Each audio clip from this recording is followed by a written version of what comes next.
मैं तो 29 का भी पहाड़ा याद है, 29 एकम 29, ऐसे सुनते थे क्लास में प्राइमरी में हमसे। पहाड़ा सुना।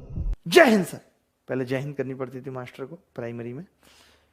29 एकम 29, ऐसे 29 एकम 29, 29 दूनी 58, 29 तिया 87, 29 चौका, जैसे ही भूले भाई साहब पीछे से से मास्टर मार देता, सेंटी होती थी ऐसे बरसा रहा, जैसे ही बोलेंगे नहीं जब तक। अब सोचिए दिमाग भी लगाएं तो याद नहीं रहता कि भाई क्या हुआ क्या होगा। हाँ 116, फिर रुकता था वो 116, 29 पंजे 145, फिर भाई साहब नहीं पड़ा, फिर सेंटी। इतनी सेंटियां हमने 5th क्लास तक खा ली थी। होता ही है गांव में, मतलब ऐसे ही है कई बार। और मास्टर छोड़ दीजिए, बाप, मैं कितने ऐसे लोगों को जानता हूं कि कई बार जो ये कहते हैं आज भी कि कई बार बाप ऐसी ऐसी जगह भी मार देता है कि आदमी जिंदगी में बाप नहीं बन पाता। ये मजाक बात नहीं है, मैं सीरियसली बोल रहा हूं। हमारे गांव में क्या नाम था भाई उसका, नरेंद्र। नरेंद्र की मां ने बचपन में फूकनी मार दी थी कमर पे। अब जब बचपन में बच्चे की रीढ़ की हड्डी बड़ी हो रही है और उस वक्त आपने मार दी, वो मुड़ गई पूरी पूरी जिंदगी वो ऐसे ही बड़ी। फिर जो उसकी रीढ़ की हड्डी बड़ी, जब तो नहीं पता चला, पता ही नहीं चला, जब तो दर्द हुआ होगा भाई, नहीं दिखाया, फिर वो ऐसे करके बड़ी। हमारे पिताजी के साथ पढ़ते थे नरेंद्र जी, मर गए अब हैं जिंदा भी, मर गए बेचारे। ऐसे करके चलते थे ऐसे। अगर यहाँ पे कोई रामपुर का बच्चा वीडियो देख रहा है तो आप उससे पूछ लो नरेंद्र जी के बारे में। भाई आपने मार दी उस वक्त, माँ मार देती है बचपन में। एक्चुअली क्या होता है कि 17-18 साल में माँ की शादी हो गई, बच्चा हो गया, लगता ही नहीं कि अपना है, उसको इतनी समझ नहीं होती, वो उसे मजा आता है मारने में, मजा आता है बच्चे। यार किसको नहीं आता मार, ऐसे मार रहा है, ऐसे मारने में मजा आ रहा है। अब उसको कहाँ लग रही है नहीं लग रही है खुद माँ को समझ नहीं। रोया तो मार दिया, ये नहीं देखा किस बात पे रो रहा है, क्यों रो रहा है। मैंने तो तब जाके सुप्रीम कोर्ट में रेट दायर की थी कि किसी भी बच्चे को सुप्रीम कोर्ट ऐसी कोई हेल्पलाइन नंबर जारी करे कि अगर किसी बच्चे के साथ इस तरीके की हरकतें की जा रही हैं, अत्याचार किया जा रहा है, तो वो फोन करके बता सके। लेकिन फिर बच्चे भी तो ऐसे हैं, अगर उनको ये हेल्पलाइन दे दी जाए तो भाई साहब फिर तो रोज सुबह शाम फोन करेंगे, हेलो आज टाइम पे दूध नहीं मिला था, आज दोनों घूमने निकल गए, हम 4 बच्चे घर में अकेले हैं, देख लो आप।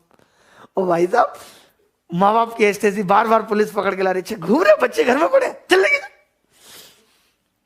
तो ऐसा माहौल आ जाएगा, लाना पड़ेगा। रिश्तेदार भी उस टाइम पे ऐसे होते थे। मुझे कई मारें तो अपनी इतनी सताती हैं आज भी और याद दिलाती हैं। एक बार हम पे सिर्फ इसी बात पे बेहद मार पड़ी कि हमारा नाना, बदतमीज किस्म का आदमी, और उसके साथ 2 और पड़ोसी के नाना आए हुए थे, घर पे आए हुए थे। हमने उससे बर्फ के लिए पैसे मांग लिए कि यार ओ जाने वाले बाबू एक पैसा दे दे, यार बर्फ बिक रही है, 1 रुपया दे दो। तो उस बदतमीज से तीनों से 1 रुपया तो नहीं दिया गया, या तो नहीं दो भाई तो भी ठीक है। शाम को आके हमारे पिताजी से तुम्हारे बच्चे पैसे मांग रहे थे। मेरा मुंह से निकल गई, मेरी जबान टूट गई, हाथ क्या कर रहा है, क्या कर रहा है, क्या कर रहा है, कर क्या रहा है।